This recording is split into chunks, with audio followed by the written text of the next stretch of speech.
of military leaders from troop contributing countries, the architects, the upholders, and the messengers of peace.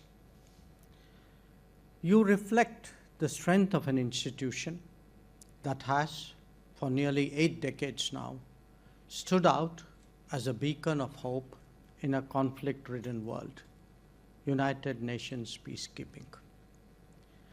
As Foreign Minister of a country that has contributed immensely to this cause, I'm here to share our perspectives, not only on the challenges before us, but also on the principles that must guide us in shaping the future of global peace and security. India approaches peacekeeping from its civilizational ethos. We see the world as one family, a vision enshrined in the timeless phrase of Vasudhaiva Kutumbakam. This is not just cultural wisdom, but an outlook that anchors our worldview.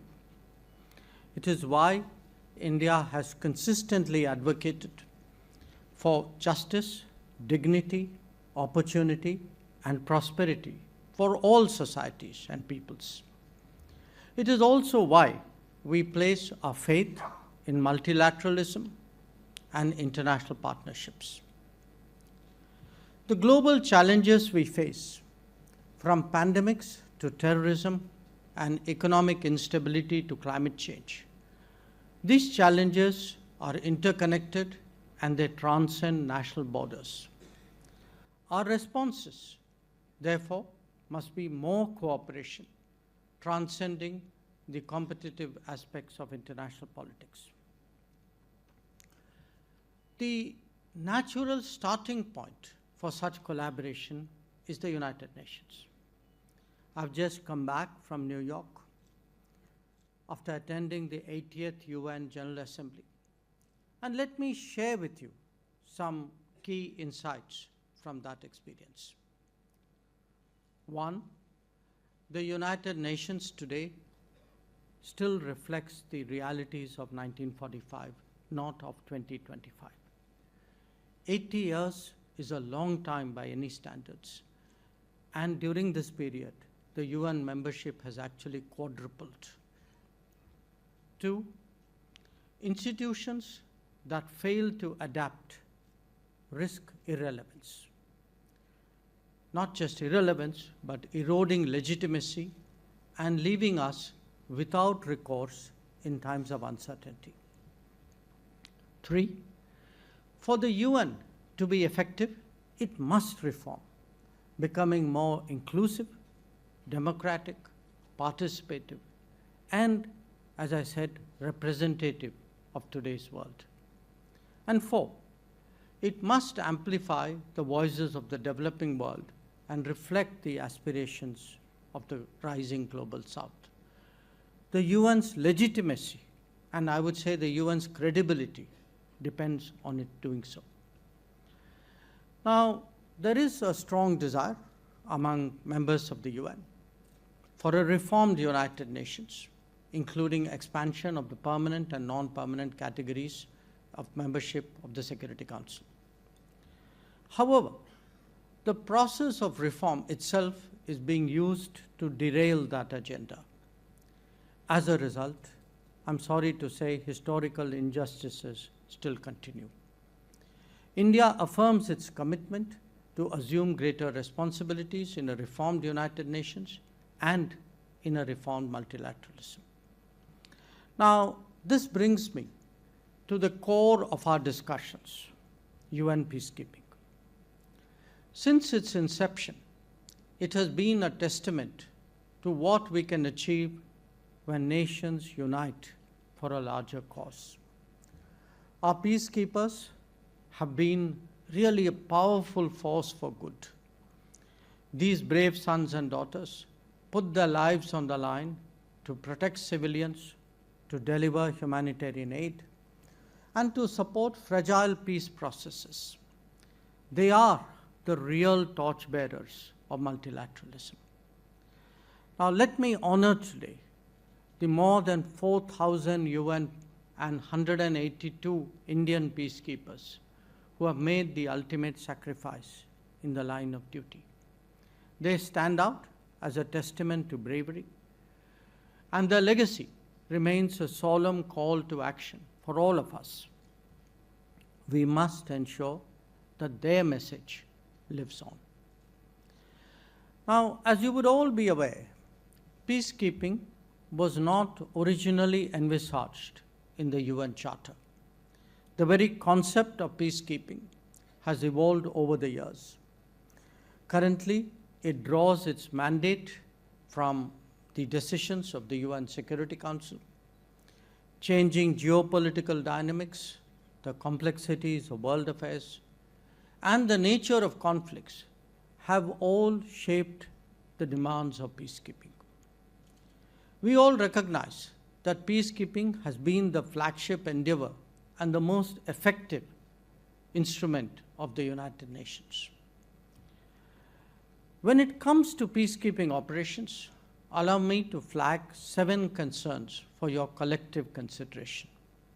1, troop contributing countries as well as host states must be consulted while formulating mandates of peacekeeping missions. 2, peacekeeping can only be effective if mandates are commensurate with the resources allocated to the missions. 3, these mandates must always be realistic and always be clear. 4, the primary responsibility for protection of civilians still lies with the host state. 5, technology and peacekeeping go hand in hand and is, in fact, a force multiplier in peacekeeping operations. As a nation that has embraced innovation, let me underline that India stands ready to be a technology demonstrator to enhance the operational capacity of peacekeeping. 6, to address the needs of strategic communication, we must strive to counter mis- and disinformation. The role of ICT is therefore very important. And 7, paramount importance must be given to the safety and security of peacekeepers. We must always ensure that perpetrators of any attack on them must be brought to justice. Now, ladies and gentlemen, the nature of conflict has clearly changed. The clear lines of state-on-state warfare have been blurred. We often face on the ground a complex and ambiguous matrix of non-state actors, of armed groups, and of terrorist organizations. These entities operate outside the norms of international law, employ asymmetric tactics from IEDs to cyber warfare, making our work more dangerous and more unpredictable. The traditional role of a peacekeeper as a buffer between two warring states has also evolved significantly. Today, our peacekeepers must be prepared to protect civilians from harm, respond to humanitarian crises, and yet operate in environments where the enemy wears no uniform and respects no rules. This difficult reality demands a new paradigm for peacekeeping. It requires enhanced training, sophisticated technology, and a reevaluation of our mandates. We must equip peacekeepers to deal with asymmetric threats, ensure their own safety, and yet deliver on their missions.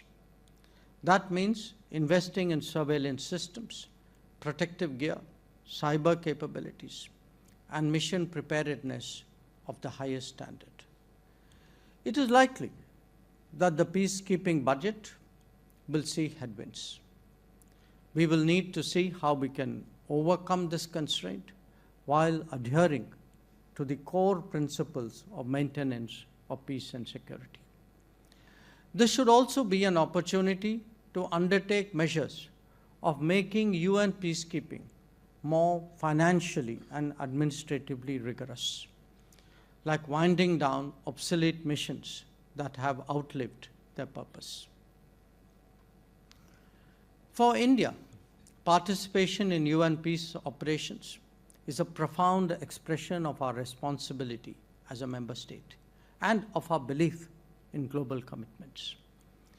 Since inception, we have contributed over 300,000 troops cumulatively, making us the world's largest troop contributing country.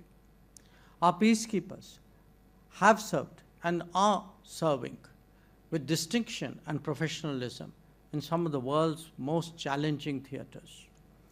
This includes South Sudan, Lebanon, Syria, and the DRC, amongst others.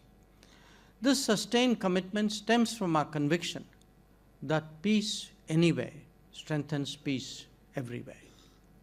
We also take great pride that we have walked the talk in our commitment towards women, peace, and security. Our women peacekeepers have demonstrated the unique impact that they have.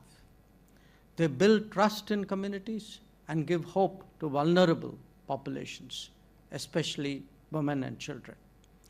We believe that it is no longer a question of whether women can do peacekeeping. Rather, it is whether peacekeeping can succeed without women. I recall that in February 2025, India hosted the first ever international conference on women peacekeepers from the Global South, bringing together women peacekeepers from 35 nations.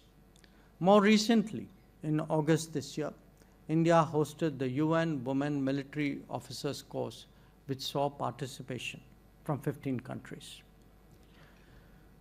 I'm also glad to note that this August gathering has, over the last 2 days, deliberated on issues closely associated with and important to the maintenance of peace and security. Peacekeeping is and will remain an important instrument of the UN in this pursuit. We need to adapt and we need to change according to the times so as to make peacekeeping more effective and more resilient. This is best reached through consultations and engagement between member states as we discuss the evolving nature of the future of peacekeeping.